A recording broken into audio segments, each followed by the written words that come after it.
I was looking for a birthday gift for my neighbor when I saw it. Hanging on a pegboard behind the cash register at Monroe Street Pawn, between a collection of old watches and tarnished silver spoons, was my house key. Not one that looked like mine. Mine.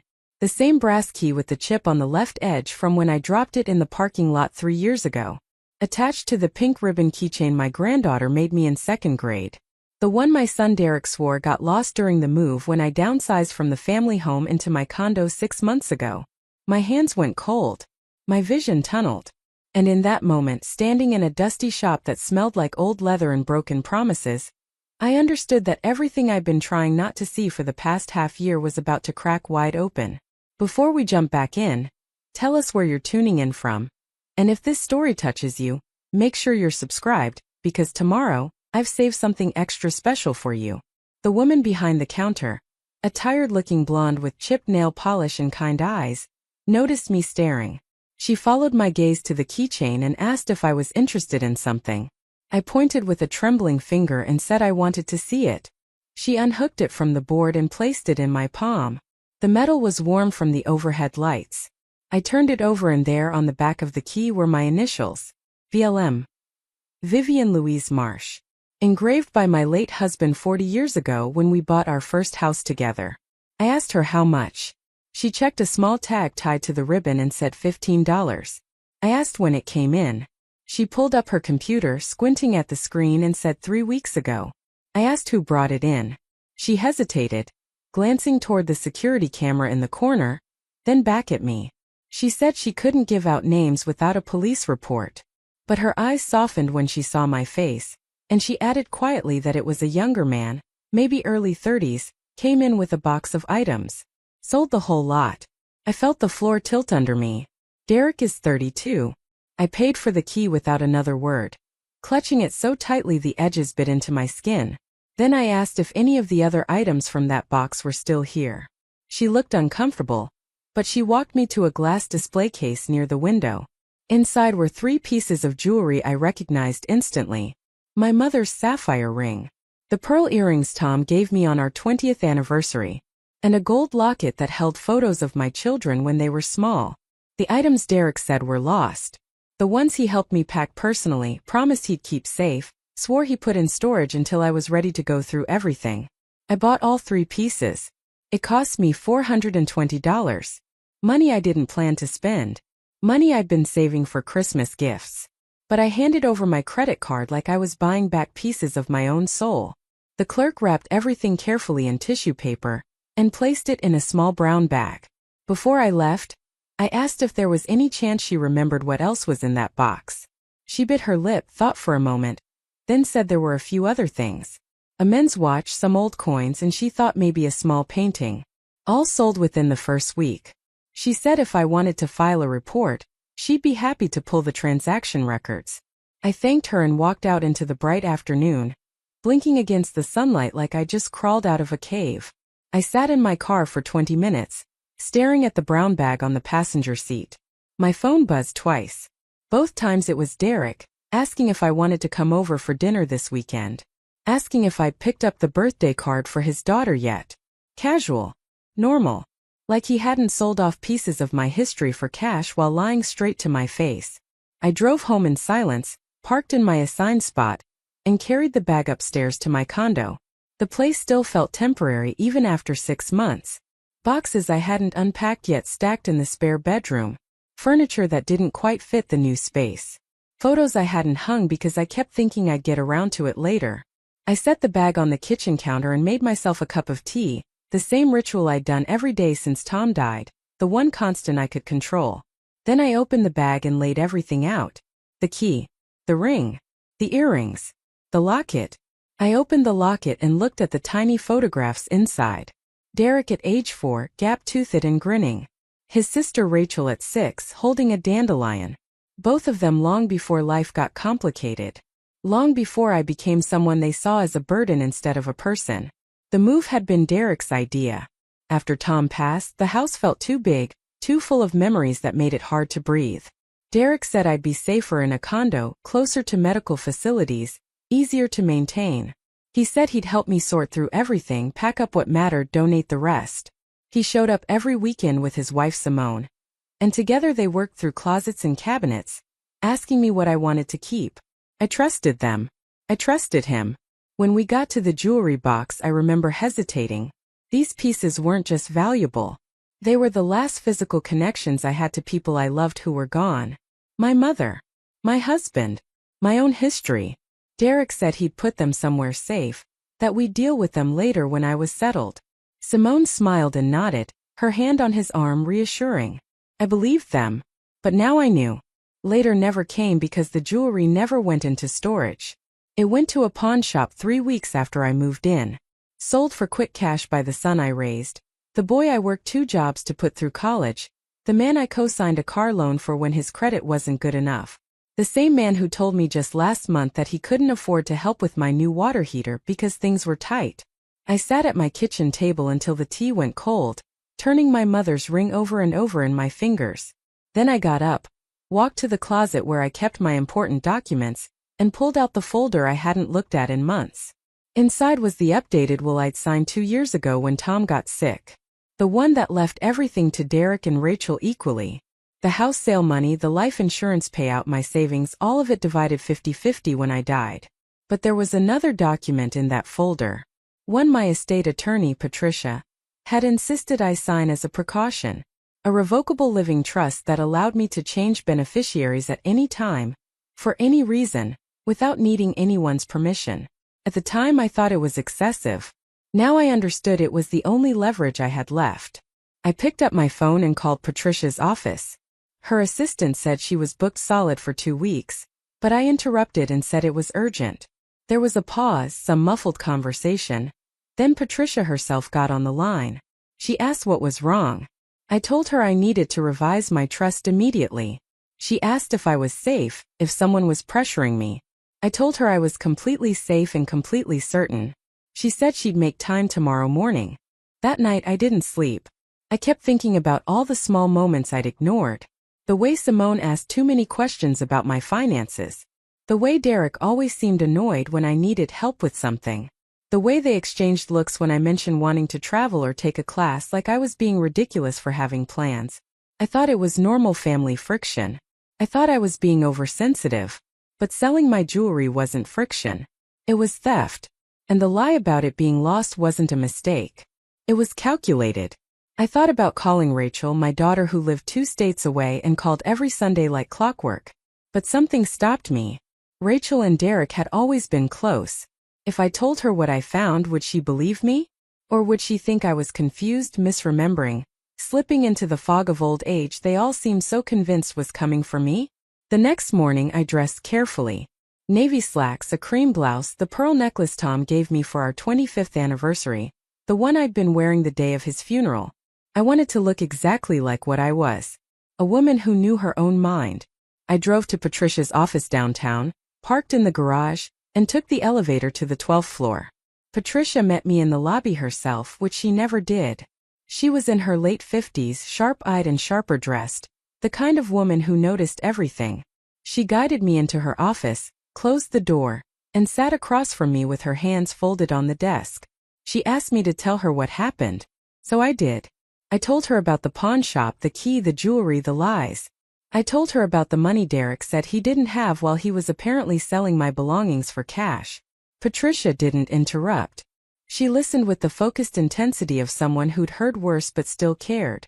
When I finished, she leaned back in her chair and asked what I wanted to do. I said I wanted to remove Derek from my trust entirely. She asked if I was sure. I said I'd never been more sure of anything. She pulled up my file on her computer and walked me through the options. I could reallocate Derek's portion to Rachel, to charity, or to anyone else I designated. I could also add conditions, requirements that had to be met before any funds were released. She said some clients used these conditions as a way to incentivize certain behaviors, or to protect against exploitation. I thought about it carefully. Rachel hadn't done anything wrong, but I didn't know if she was part of this or just unaware. I needed time to find out, so I made a decision. I would reallocate Derek's entire share, roughly $430,000, to a revocable designation. Half would go to Rachel unconditionally. The other half would go to a scholarship fund in Tom's name for local students studying engineering, his field. But there was one more thing. I wanted a clause that said if Derek made any attempt to contact me, apologize or explain himself within 30 days, I'd reconsider. Not because I wanted his apology but because I wanted to see if he'd even try. If he'd even notice something was wrong before the money disappeared. Patricia drafted everything while I waited. 2 hours later, I signed the new documents, initialed every page, and watched her seal them with her notary stamp. She made copies, put the originals in her safe, and handed me a folder with my set. She asked if I wanted her to notify Derek. I said no. I'd handle that part myself. I walked out of that office feeling lighter and heavier at the same time. Lighter because I'd taken action. Heavier because I knew what was coming. The fallout. The accusations. Preparing and narrating this story took us a lot of time, so if you are enjoying it, subscribe to our channel, it means a lot to us. Now back to the story. The possibility that my son would never speak to me again, not out of respect, but out of rage that I dared to hold him accountable. I stopped for lunch at a small cafe near the waterfront, the kind of place Tom and I used to go on Saturdays when the kids were grown and the house felt too quiet. I ordered soup and sat by the window, watching people walk by with their dogs and their coffee cups and their uncomplicated lives. I wondered if any of them were sitting on secrets like mine. If any of them had family members who smiled to their faces and sold their memories behind their backs. My phone buzzed. It was Simone, texting to confirm dinner this weekend. She added a smiley face and said she was making my favorite lasagna. I stared at that message for a long time. The performance of normalcy. The pretense that nothing was wrong. I didn't reply. Instead, I opened my photos and scrolled back to the day of the move. There were pictures Derek had taken. Me standing in the empty living room of the old house. Boxes stacked everywhere. Furniture wrapped in blankets. In one photo, I was holding the jewelry box, the same wooden box my father made for my mother in 1952. Derek was beside me, his arm around my shoulder, smiling at the camera. Simone must have taken the shot. I zoomed in on his face. He looked so genuine, so trustworthy. I closed the app and paid for my lunch. Then I drove to the one place I knew I could think clearly. The cemetery where Tom was buried. I parked near his headstone and walked across the grass, careful to avoid the sprinkler zones. I sat down on the stone bench we'd installed last year and looked at his name carved into the granite. Thomas Edward Marsh. Beloved husband, father, and friend. I told him everything. Out loud like he was sitting next to me. I told him about the pawn shop, the lies, the documents I signed. I told him I didn't know what to do next. That I was angry and heartbroken and scared that I'd made the wrong choice. The wind picked up, rustling the leaves in the oak tree overhead. And I imagined it was him telling me I'd done the right thing. That standing up for myself wasn't cruelty. It was survival. I stayed until the sun started to set, painting the sky in shades of orange and pink. Then I drove home, made myself dinner, and sat down to write a letter. Not to Derek. To Rachel. I needed her to know the truth before Derek spun his version of events. I needed her to understand that this wasn't about money or revenge. It was about dignity. I wrote for over an hour, crossing out lines and starting over, trying to find the right words. In the end, I kept it simple. I told her what I found. I told her what I did. I told her I loved her and hoped she'd understand. I sealed it in an envelope, wrote her address on the front, and left it on the table to mail in the morning. That night, I finally unpacked one of the boxes from the spare bedroom. Inside were photo albums from when the kids were young. Birthday parties, beach trips, school plays.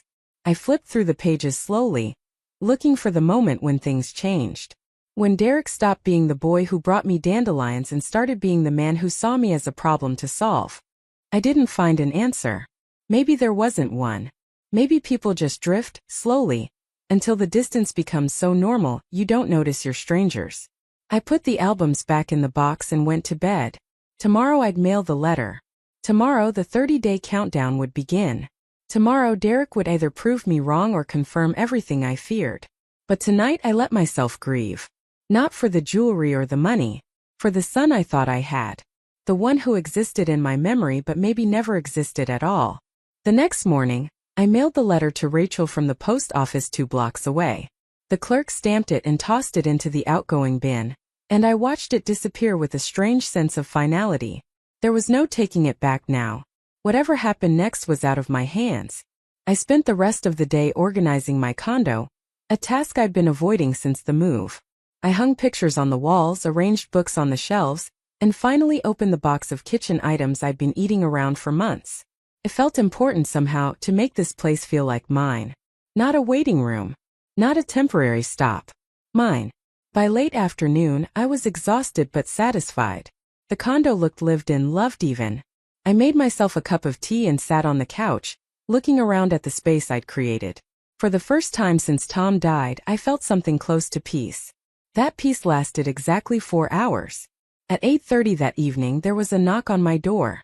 Sharp, insistent, the kind of knock that doesn't wait for an answer. I looked through the peephole and saw Derek standing in the hallway. His face flushed, his jaw tight. Simone was behind him, arms crossed, expression unreadable. I took a breath, steadied myself, and opened the door. He didn't wait for an invitation.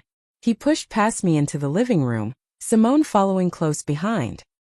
He turned to face me, and I saw it in his eyes. The letter had arrived. Rachel must have called him immediately. "What the hell is this?" he said, holding up his phone. "Rachel just called me in tears saying you're cutting me out of your will. She said you found something at a pawn shop." "What are you talking about?" I closed the door slowly and turned to face him. I didn't sit down. I didn't offer them seats. I just stood there, arms at my sides, and said calmly, "I found my house key. The one you said was lost in the move. It was at Monroe Street Pawn, along with my mother's ring, my pearl earrings, and the locket with your baby pictures in it." His face went pale. Simone looked at him sharply, and I saw something flicker in her expression. Surprise maybe. Or confirmation. Derek started to speak, then stopped. Started again. "That's impossible.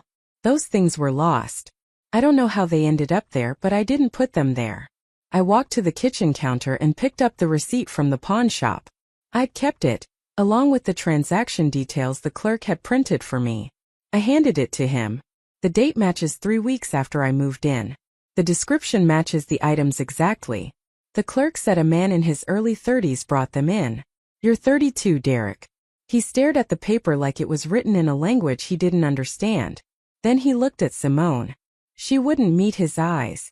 "I needed money," he said finally, his voice breaking. "We were behind on the mortgage. I thought those things were just sitting in storage anyway. You weren't using them. I was going to buy them back before you noticed." I felt something cold settle in my chest. "So you admit it?" He ran his hand through his hair, pacing now. "I didn't think it was a big deal. They're just things, Mom. Objects.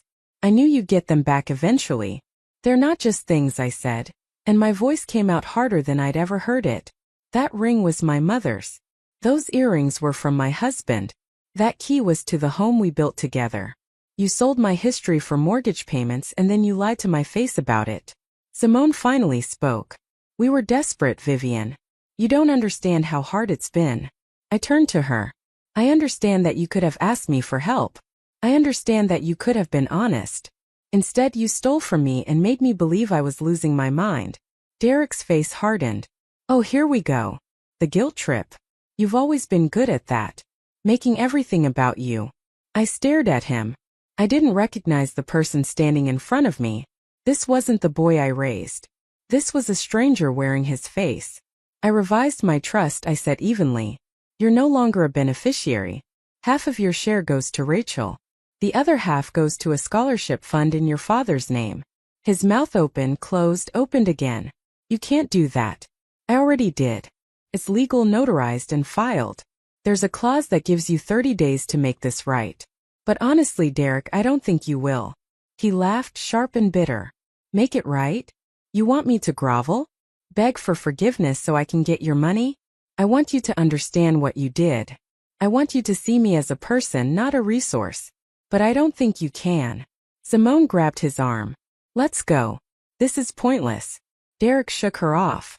"No, she doesn't get to do this. She doesn't get to ruin our lives because of some sentimental bullshit." I felt tears prick my eyes, but I didn't let them fall. "The only person who ruined anything here is you. Now please leave." He stared at me for a long moment, his face twisted with rage and something that might have been shame. Then he turned and stormed out, Simone close behind. The door slammed so hard the pictures on the wall rattled. I stood there in the silence, shaking. Then I walked to the couch, sat down and let myself cry. Not for the jewelry. Not for the money. For the son I'd lost long before tonight. For the future I'd imagined that would never exist. For the family I thought I had that turned out to be built on lies. When the tears finally stopped, I picked up my phone and called Patricia. She answered on the third ring, her voice alert despite the late hour. I told her what happened. She listened quietly, then said, the 30-day clause still stands. If he changes his mind, he can reach out. But Vivian, I want you to prepare for the possibility that he won't. I know, I said. I think I've known for a while. After we hung up, I sat in the quiet of my condo and thought about what came next. Derek would likely tell people I was unstable, vindictive, maybe even mentally unwell. He'd paint himself as the victim of a cruel, irrational mother. And some people would believe him. But I had the receipts, the transaction records, the truth. And for the first time in months, maybe years, I had my dignity back. That was worth more than any inheritance. I got up, washed my face, and made myself another cup of tea. Then I sat down at my kitchen table and did something I hadn't done in decades. I wrote in a journal. I wrote about the pawn shop, the confrontation, the fear and anger and heartbreak. I wrote until my hand cramped and my eyes burned. And when I finally closed the journal and turned off the lights, I felt something unexpected. Not peace exactly, but clarity. The kind that comes when you stop pretending and start seeing things exactly as they are. Painful, yes, but also strangely freeing. The storm wasn't over. I knew that. But I'd weathered the first wave and I was still standing. That had to count for something. The morning after Derek left, I woke to 17 missed calls. 12 from Derek, 3 from Simone, and 2 from numbers I didn't recognize. There were text messages too, filling my screen with notifications I didn't want to read. I silenced my phone, made coffee, and sat on my small balcony watching the sun rise over the parking lot. The world kept turning like nothing had happened, which felt both comforting and surreal. Around 9 my landline rang. I'd kept it mostly for emergencies, and hardly anyone had the number anymore. Picked up cautiously. It was Rachel. Her voice was tight, strained in a way I'd only heard a handful of times in her life. Mom, she said, what's going on? Derek called me last night absolutely hysterical. He said you accused him of stealing and cut him out of your will over some misunderstanding. I closed my eyes and took a slow breath. It's not a misunderstanding, sweetheart. I found my house key at a pawn shop. The one Derek said was lost during the move, along with Grandma's sapphire ring, the pearl earrings from your father, and the locket with your baby pictures. There was silence on the other end, long enough that I checked to make sure the call hadn't dropped. Then Rachel said quietly, "Are you absolutely sure it was yours? I mean, could it have been something similar?" "I have the receipt," I said. "The transaction date. The clerk's description of the man who sold them. It was 3 weeks after I moved into the condo. Rachel, he admitted it to my face last night. He said he needed mortgage money and planned to buy everything back before I noticed." Another pause. Oh my God. I waited, letting her process. When she spoke again, her voice was different. Smaller. "Mom, I don't know what to say. I can't believe he would do that. I mean, I can believe money's tight for them, but stealing from you? That's insane." "Gets worse," I said. "He sold other things too. A men's watch that belonged to your father. Some coins from your grandfather's collection. Possibly more that I haven't found yet." The clerk said it was a whole box of items. Rachel made a sound that was half sob, half gasp. "What did you do?" I told her about the trust revision. About removing Derek and reallocating his portion. About the 30-day clause that gave him a chance to make amends if he chose to. Rachel listened without interrupting, and when I finished she said, "I don't blame you. I really don't. But Mom, you need to understand what this is going to look like to other people. Derek's already saying you're confused, that you're imagining things." I felt my jaw tighten. "I'm not confused. I have documentation." "I know that," Rachel said quickly. "I believe you. But he's going to fight this. He's going to make it ugly. And Simone's family is already on their side. Her sister called me this morning saying you were being manipulated by your grief, and that we need to stage an intervention." An intervention, I repeated, the word sour in my mouth. For what? Holding my son accountable? Rachel sighed. I'm just warning you. This is going to get messy. Do you have everything documented? Receipts, transaction records, witnesses? I have all of it. My attorney has copies too.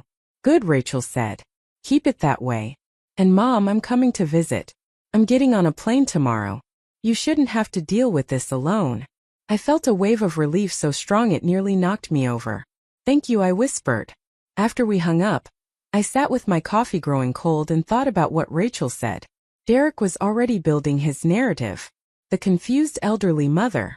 The grief-stricken widow who couldn't think straight. The woman who needed protecting from herself. It was exactly what Simone had been suggesting for months, planting seeds so that when this moment came, the ground was already fertile. I spent the rest of the morning going through old emails and text messages, looking for patterns. I found them everywhere. Messages from Simone asking if I'd taken my medication, if I'd remembered to lock the door, if I was sure I'd turned off the stove. Little comments designed to make me question myself. Messages from Derek asking if I needed help managing my bills, suggesting I set up automatic payments so I wouldn't forget. I thought it was concern. Now I saw it for what it was. Groundwork.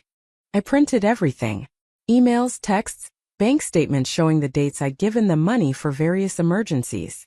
I created a timeline on my kitchen table, laying it all out like a detective building a case.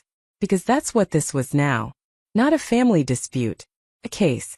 That afternoon I drove back to Monroe Street Pawn. The same clerk was there, and she recognized me immediately.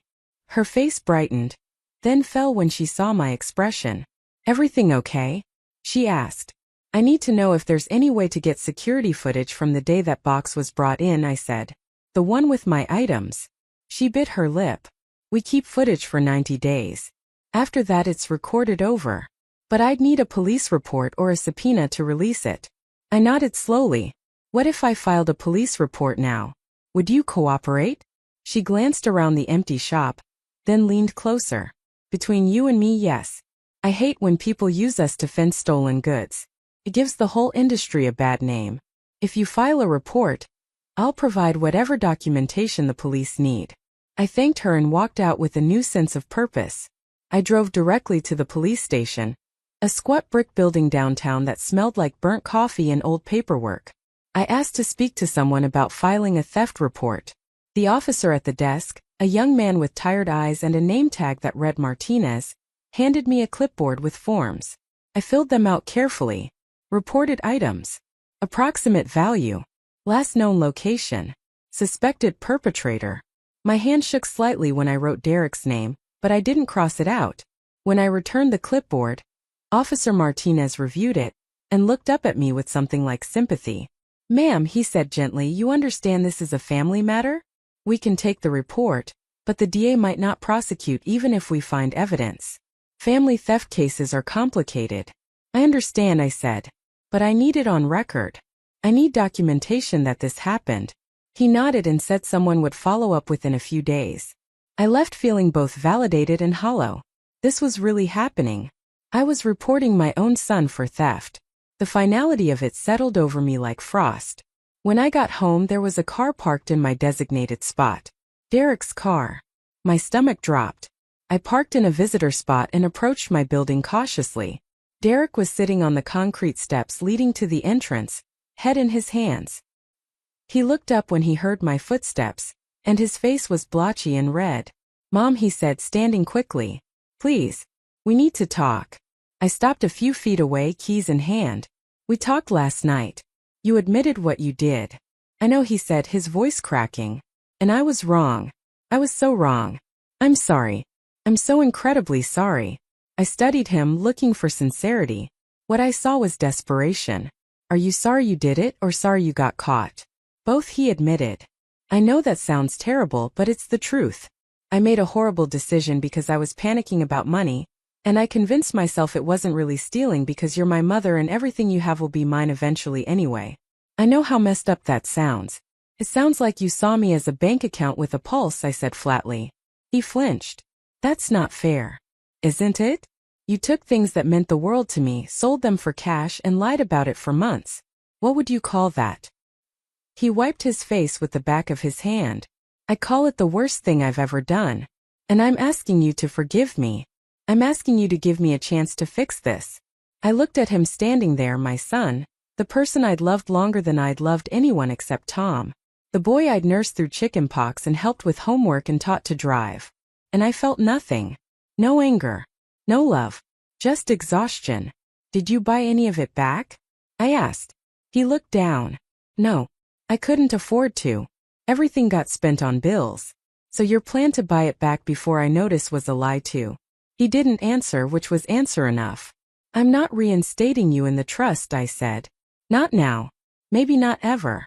The 30-day clause stands, but Derek, an apology isn't enough. You need to understand why this was so much worse than just needing money. You erased pieces of my history. You made me doubt myself. You let Simone convince people I was losing my mind so that when I found out what you'd done, no one would believe me. His face crumpled. I never wanted it to go this far. But it did, I said. And now you have to live with that. I walked past him toward the building entrance. He called after me, asking if we could at least talk more, if I'd let him prove he'd changed. I didn't turn around. I just unlocked the door and went inside, leaving him standing alone in the afternoon sun. That evening I couldn't settle. I paced my condo, picked up books without reading them, turned on the television and immediately turned it off again. Finally, I called Patricia and asked if I could add something to my documentation. She said of course and asked what I needed. I want to add a letter, I said. Something that explains why I made the changes I made. Not for Derek. For anyone who might question my mental competency down the road. She was quiet for a moment. You think someone might challenge the trust on those grounds? I think Simone has been building toward that possibility for months, I said. And if Derek gets desperate enough, he might try it. Patricia's voice hardened. Then we make it ironclad. I'll draft a letter for you to review. We'll have it notarized and witnessed by medical professionals if necessary. We'll document your full cognitive capacity beyond any possible dispute. The next day Rachel arrived. I picked her up from the airport and the moment I saw her walking through the arrivals gate, pulling her small suitcase behind her, I felt something in my chest unclench. She hugged me tight, the kind of hug that said more than words could. She smelled like lavender and coffee, familiar and safe. In the car she asked how I was holding up. I told her honestly that I didn't know. Some moments I felt strong and certain. Other moments I felt like I destroyed my family over material possessions. She reached over and squeezed my hand. You didn't destroy anything, she said firmly. He did. You're just refusing to pretend it didn't happen. We stopped for lunch at a quiet cafe near my condo, and I showed her everything. The receipts, the emails, the timeline I'd created. She studied it all with the careful attention she brought to everything. Her background in medical research making her methodical and precise. When she finished, she sat back and shook her head. This is damning, she said. This isn't confusion or grief or anything else they're going to try to claim. This is documentation of a pattern of financial exploitation and emotional manipulation. I felt validated and devastated at the same time. Hearing it stated so clinically made it real in a new way. Have you heard from him since yesterday? Rachel asked. He left 2 voicemails, I said. I haven't listened to them. She nodded. Probably for the best. Let him sit with what he's done for a while. We spent the afternoon at my condo, and Rachel helped me finish unpacking the last few boxes. We hung more pictures, organized my closet, arranged the bookshelf. Normal daughter and mother activities that felt surreal against the backdrop of everything else. At one point, Rachel found an old photo album tucked in a box of linens. She opened it and we sat together on the couch, flipping through pictures of family vacations and holidays. There was a photo of Derek at age 8, holding up a drawing he'd made of our family. Stick figures with circle heads and huge smiles, the house disproportionately large behind us. Rachel touched the picture lightly. What happened to him? She asked softly. I don't know, I said. Maybe nothing happened. Maybe this is who he always was and I didn't want to see it. That night, Rachel slept in my guest room, and I felt safer than I had in months knowing someone was there. Someone who believed me. Someone who saw the truth without me having to fight for it. The next morning my phone rang. Unknown number. I almost didn't answer, but Rachel encouraged me to. It was Officer Martinez from the police station. He said they'd contacted the pawn shop and retrieved the security footage. He asked if I could come down to the station to view it and confirm identification. Rachel drove me.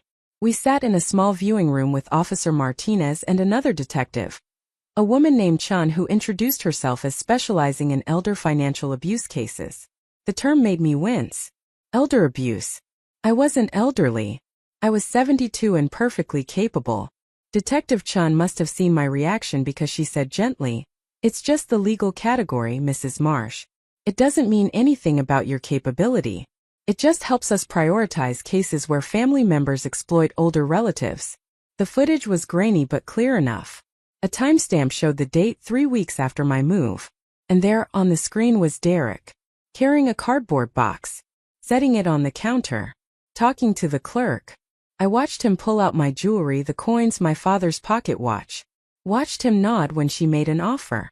Watched him take the cash and leave. Detective Chun paused the video. "Is that your son?" "Yes," I said. My voice sounded far away. "And these are items he removed from your home without permission?" "Yes." She made notes. Officer Martinez asked if I wanted to press charges. I looked at Rachel. She looked back at me, her expression neutral, leaving the decision entirely to me. "I don't know yet," I said finally. "Can I have some time to think about it?" Detective Chen nodded. "You can. But Mrs. Marsh, I want you to understand something. This isn't just about punishing your son. It's about protecting yourself. If he did this once, he might do it again. And next time it might be your bank accounts, your property. Legal action creates a paper trail that can prevent escalation." Her words stayed with me as Rachel and I drove back to my condo. We didn't talk much. When we got inside, Rachel made us both tea and we sat at the kitchen table. "What are you thinking?" she asked. "I'm thinking that pressing charges feels like burning down a bridge I can't rebuild," I said. "But not pressing charges feels like telling him this was acceptable." Rachel considered this. "What would Dad do?" I smiled sadly. "Your father would say that consequences aren't punishment. They're education. He'd say that if Derek doesn't learn from this, he'll keep hurting people." "Then maybe you have your answer," Rachel said.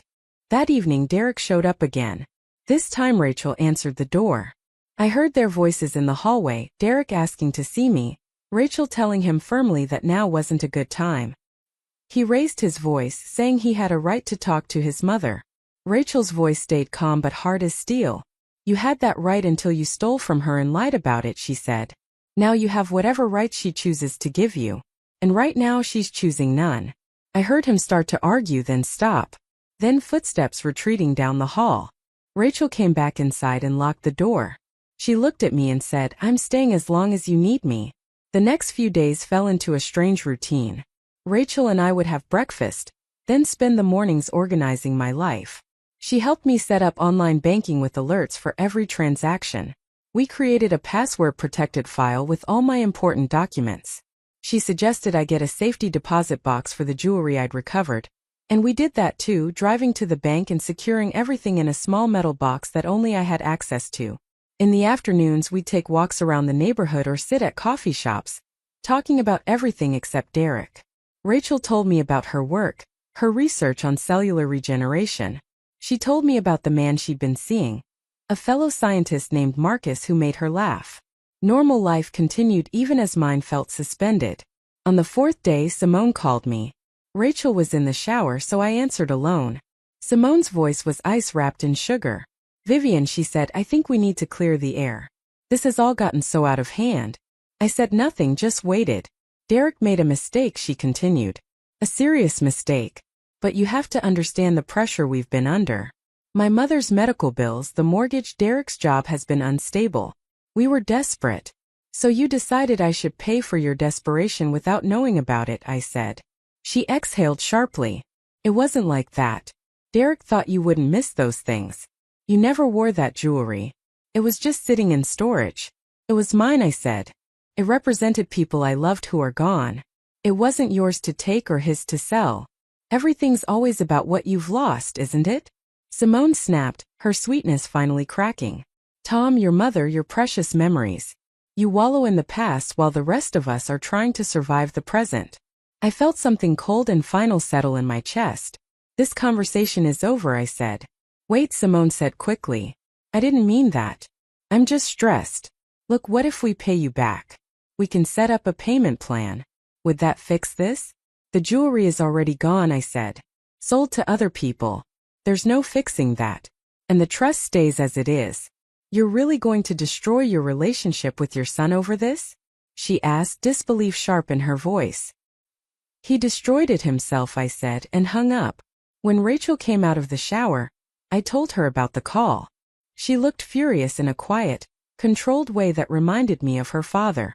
She said we should document everything, every call, every visit, every attempt at manipulation. So we did. We created a log with dates and times and summaries of each interaction. That night I got an email from Derek. A long one full of apologies and explanations and promises to do better. He said he'd started seeing a therapist, that he recognized he had issues with money and boundaries, that he wanted to earn back my trust even if it took years. The email felt rehearsed, calculated, like something Simone had helped him write. I showed it to Rachel. She read it twice, then said, actions matter more than words. If he means any of this, he'll prove it over time. But you don't owe him anything right now. I didn't respond to the email. On Rachel's last day before her flight home, we drove to the cemetery. She'd asked to visit her father's grave, and I'd been avoiding it since the whole situation began. We parked and walked together across the grass, carrying the flowers we'd bought at the supermarket. Rachel knelt by the headstone and traced her father's name with her fingers. She was quiet for a long time, then said, I wish you were here, Dad. You'd know what to do. I sat on the bench nearby, the same one where I'd sat weeks ago after signing the trust revision. I said to both of them, Tom and Rachel, I keep wondering if I'm being too hard on him. If a mother is supposed to forgive anything. Rachel looked up at me. A mother is supposed to love her children. But she's also a person who deserves respect and dignity. Those things aren't mutually exclusive. I nodded, feeling the truth of it settle in my bones. We stayed until the sun started to set, then drove to the airport. Rachel hugged me goodbye at the curb, made me promise to call if anything changed, and reminded me that I wasn't alone in this. As I watched her walk into the terminal, I felt a pang of loneliness but also gratitude. I had one child who saw me clearly. That counted for something. The drive home felt longer than it should have. When I pulled into my parking spot, I saw Derek's car again, parked in the visitor area. My heart sank. But this time he wasn't alone. There was a woman with him, someone I didn't recognize. They were standing by his car talking. When I got out, Derek saw me and waved the woman over. Mom, he said, his voice strained with forced optimism. This is Dr. Brennan. She's a geriatric psychologist. I thought maybe if you talk to someone professional, someone objective, they could help sort through everything that's been happening. I looked at the woman. She was in her 50s, professionally dressed, carrying a leather portfolio. She smiled gently at me and extended her hand. Mrs. Marsh, she said, I specialize in helping families navigate difficult transitions. Your son is concerned about your well-being, and thought I might be able to provide some clarity. I didn't shake her hand. I looked at Derek. You brought a psychologist to ambush me in my own parking lot? It's not an ambush, he said quickly. I just thought you might need someone to talk to. Someone who isn't emotionally involved. What I need, I said slowly, is for you to respect my boundaries. I filed a police report, Derek. The officers have the security footage. This isn't confusion or grief. This is theft, and it's documented. Dr. Brennan's expression shifted slightly. She looked at Derek. You didn't mention a police report. Because it's based on a misunderstanding, Derek said, his voice rising. She thinks I stole from her, but I was just trying to help liquidate assets she didn't need anymore. I pulled out my phone and called Patricia. She answered immediately. I'm in my parking lot, I said. My son brought a psychologist to evaluate my mental state without my consent. I need you to document this. I'm documenting it now, Patricia said crisply. Put me on speaker. I did. Patricia's voice rang out clear and authoritative. This is Patricia Hendricks, Mrs. Marsh's attorney. Any attempt to have her evaluated without her explicit written consent will be considered harassment and potential grounds for a restraining order. I suggest you leave the premises immediately. Dr. Brennan stepped back, looking uncomfortable. Mr. Whitman, I think there's been a miscommunication. I can't evaluate anyone without their consent. She turned to me. I apologize for any distress this caused. She walked to her own car and drove away. Derek stood there, his face red, fists clenched at his sides. "You're making this so much harder than it needs to be," he said. "No," I said. "You made it hard when you stole from me. I'm just refusing to pretend it didn't happen." I walked past him into my building, Patricia still on the line. Once I was inside my condo with the door locked, she said, "That was either incredibly stupid or incredibly calculated. Either way, it doesn't help his case." "What do I do now?" I asked. "You keep living your life," she said. "You keep documenting everything. And you let him dig his own hole deeper." That night I couldn't sleep. I kept replaying the parking lot scene, the look on Derek's face when I refused to cooperate. There was something desperate there, something that scared me. Not physically, but emotionally. Like he was capable of anything to get what he wanted. I got up and double-checked all my locks. Made sure my important documents were still in the safety deposit box. Checked my bank accounts online to make sure nothing had been touched. Everything was secure. But I didn't feel secure. I made myself chamomile tea and sat by the window, watching the parking lot below. Derek's car was gone. But I knew this wasn't over. Not by a long shot. The 30-day window was halfway closed, and instead of making amends, he was escalating. I thought about Tom and what he would say if he could see all this. He'd probably tell me to stand firm, to not let anyone make me doubt myself. But he'd also say that choosing yourself doesn't mean you stop loving your children.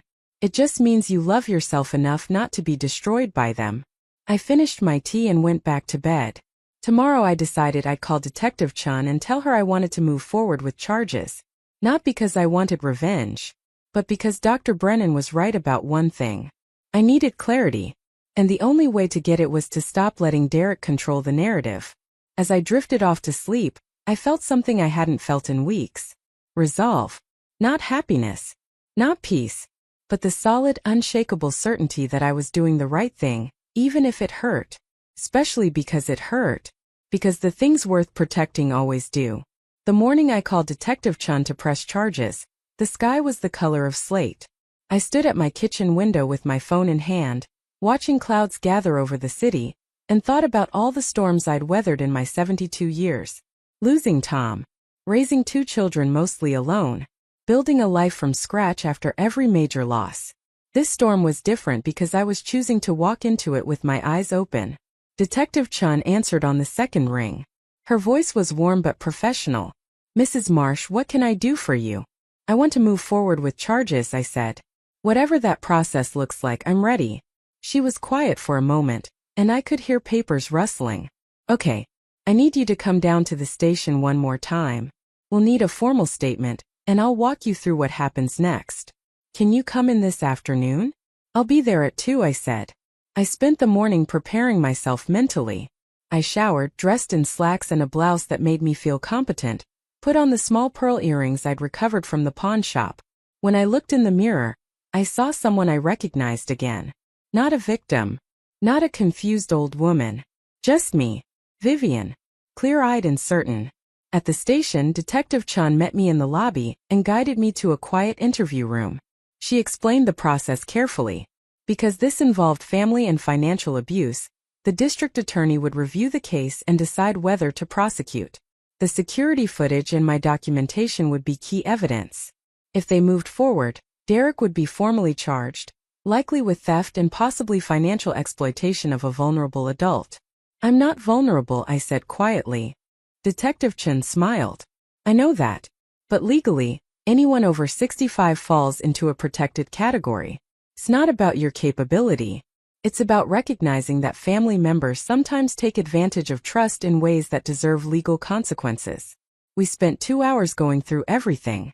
She recorded my statement, made copies of all my receipts and documentation, and compiled a comprehensive file. When we finished, she walked me out and said the DA's office would be in touch within a week. I drove home feeling lighter and heavier at once. Lighter because I'd taken action. Heavier because I knew what this would unleash. I was right. 3 days later, Derek received notification that charges were being filed. He called me 17 times in 1 hour. I didn't answer. Then he showed up at my building, pounding on my door hard enough that my neighbor across the hall peeked out nervously. I called building security, They escorted him out and noted the incident in their log. That night he sent me an email. No apologies this time. Just rage. You're destroying me over a few pieces of jewelry. You're choosing objects over your own son. When I'm gone and you're alone, you'll regret this. You'll see that none of it mattered. I forwarded the email to Detective Chun and Patricia. Patricia called me immediately. This is harassment, she said. We can get a restraining order if you want one. Not yet, I said. But keep that option ready. The preliminary hearing was scheduled for 3 weeks out. In the meantime, life took on a surreal quality. I went to the grocery store and saw Simone's mother in the produce section. She saw me too and turned away sharply, pulling her cart in the opposite direction. I ran into an old friend from the neighborhood at the bank, and when I mentioned what was happening, she looked uncomfortable and changed the subject.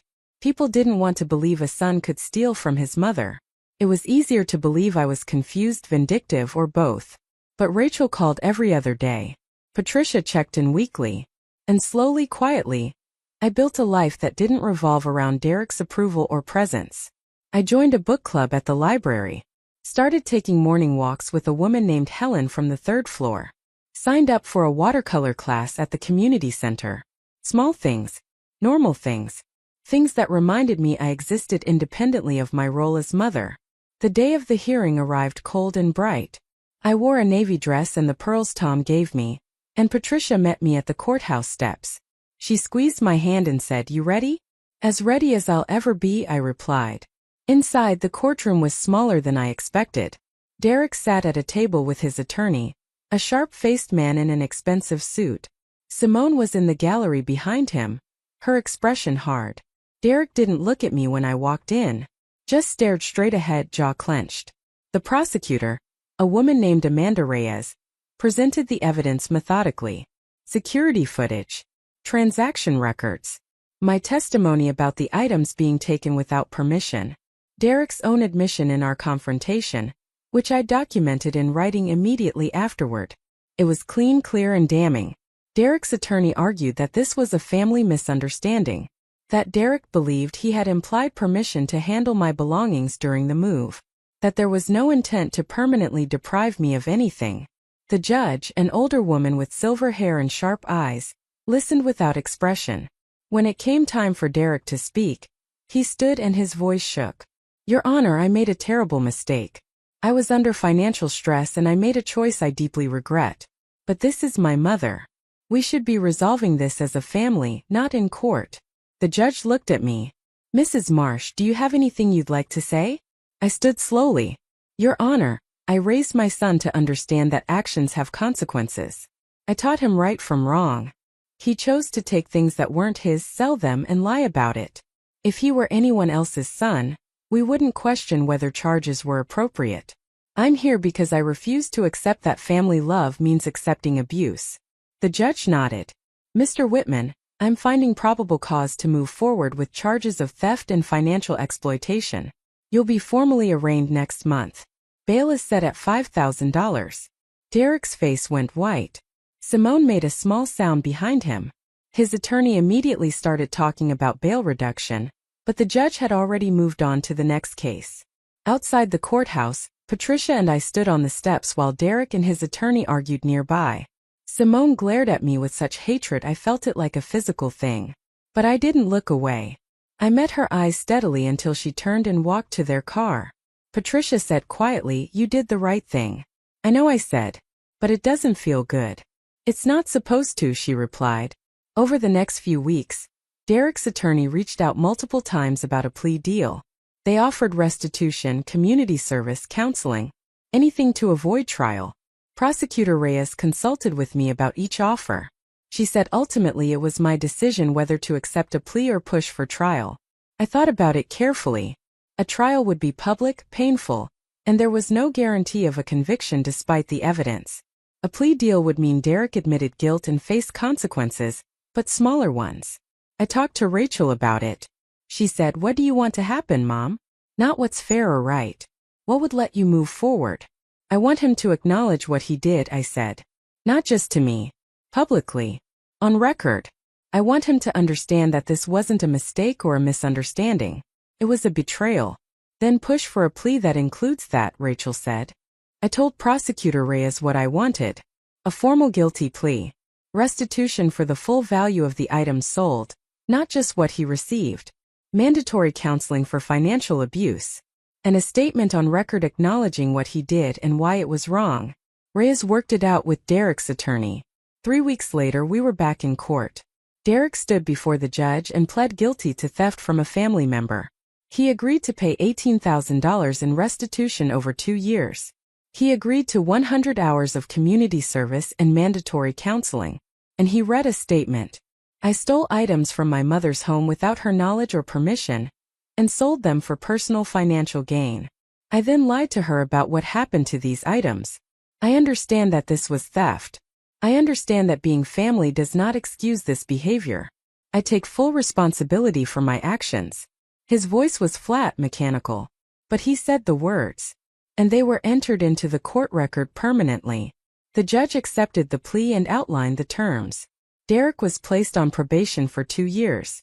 If he failed to meet any of the conditions, he'd face jail time. When it was over, Derek walked out of the courtroom without looking at me. Simone followed him, her heels clicking sharply on the marble floor. I stood there feeling hollow. This was what justice looked like. Clean, legal, documented. But it didn't feel like victory. It just felt like the end of something that should never have begun. Patricia walked me to my car. She said Derek's attorney had indicated that Derek wanted to reach out to me once some time had passed, to try to rebuild. She asked if I'd be open to that. I don't know, I said honestly.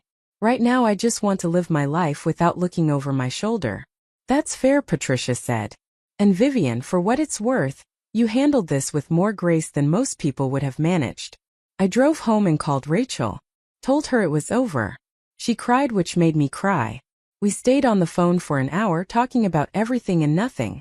When we hung up, I felt wrung out but also strangely peaceful.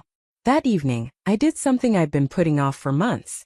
I opened the last box from the move, the one I'd labeled memories, and shoved in the back of my closet.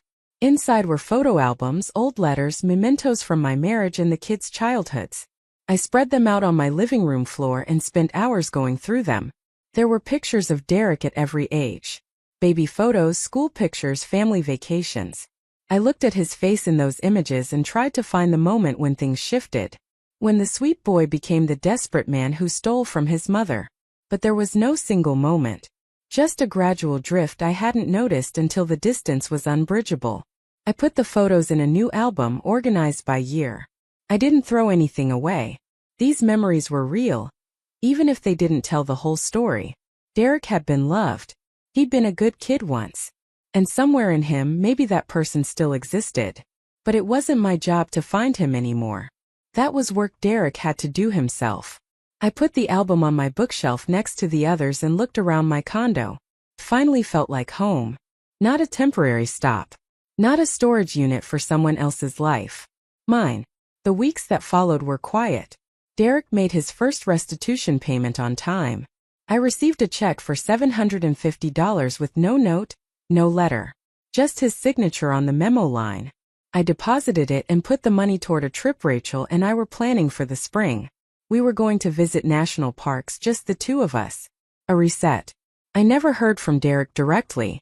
No apology beyond the courtroom statement. No attempt to explain or justify. And slowly I realized I didn't need those things anymore. His silence was its own kind of answer. I ran into Simone once more months later at a restaurant downtown. I was having lunch with Helen from my building when I saw her across the room. She was with friends, laughing at something someone said. When she glanced up and saw me, her smile froze. We locked eyes for a moment. Then she looked away and didn't look back. I felt nothing. No anger, no satisfaction. She'd built her life on a foundation of manipulation, and it had crumbled.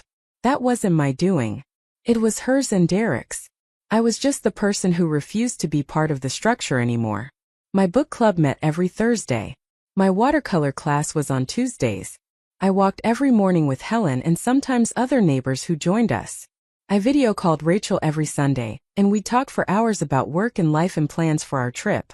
I visited Tom's grave once a month and told him everything, the good and the complicated. One afternoon, about 6 months after the plea deal, I was at the community center hanging my latest watercolor painting in a small local art show when I saw Derek. He was across the room, standing near the refreshment table with a program in his hand. He looked older, thinner. When he saw me, he froze. I could have left. Could have pretended I hadn't seen him. But I didn't. I walked over slowly, and he watched me approach like he wasn't sure if I was real. "Hi, Mom," he said quietly. "Derek," I replied. We stood there in awkward silence. Then he said, "I've been going to counseling, working through a lot of things. I'm trying to understand why I did what I did." I nodded. "That's good. I want to apologize," he said. "Not the court version. A real one. I was wrong. I hurt you in ways I'm only starting to understand. And I don't expect forgiveness, but I wanted you to know I see it now." I looked at him carefully, searching for manipulation or performance. What I saw instead was exhaustion and something that might have been genuine remorse. "Thank you for saying that," I said. "I mean it. Is there any chance we could talk sometime?" he asked. "Not now. But maybe eventually?" "I don't know," I said honestly. "I'm not ready yet. Maybe someday." He nodded, accepting it. "Okay. I understand." We stood there another moment. Then I turned and walked back to my painting. I didn't look back to see if he stayed or left. It didn't matter. What mattered was that I'd faced him without falling apart, without giving in, without pretending the past hadn't happened. That night, I sat on my balcony with a glass of wine and thought about everything that had led to this moment. The pawn shop discovery, the confrontations, the legal battle, the rebuilding. All of it had been necessary, painful and necessary, to get to this place where I could exist on my own terms. I thought about the woman I'd been a year ago, trimming rose bushes and answering phone calls that shattered her world. She'd been scared and hurt and unsure. But she'd also been strong enough to stand up when it would have been easier to stay quiet. And that strength had carried her here. I didn't know if Derek and I would ever have a real relationship again. Maybe we would. Maybe we wouldn't. But I knew that whatever happened, I wouldn't sacrifice my dignity for the illusion of family peace. I'd learned the difference between love and enabling, between forgiveness and surrender. The city lights sparkled below my balcony, thousands of windows holding thousands of lives. Somewhere out there were other people making impossible choices, standing up for themselves, learning to live with complicated truths. I wasn't alone in this. None of us were. I finished my wine, went inside and looked at my calendar. Tomorrow I had my watercolor class. Saturday, book club. Next month, the trip with Rachel. My life was full, not because I'd forced it to be, but because I'd made room for it by letting go of what no longer served me. I got ready for bed, checked my locks one final time and turned off the lights. As I drifted toward sleep, I thought about Tom and imagined him proud of me. Not for winning anything, not for being right, but for surviving with my dignity intact, for choosing myself when it mattered most. And in the darkness I smiled, because tomorrow would come, and I would face it the same way I'd faced everything else. One step at a time with clear eyes and steady hands, knowing that the only person I needed to prove anything to was the woman in the mirror. And she was doing just fine. Up next, you've got 2 more standout stories right on your screen. If this one hit the mark, you won't want to pass these up. Just click and check them out.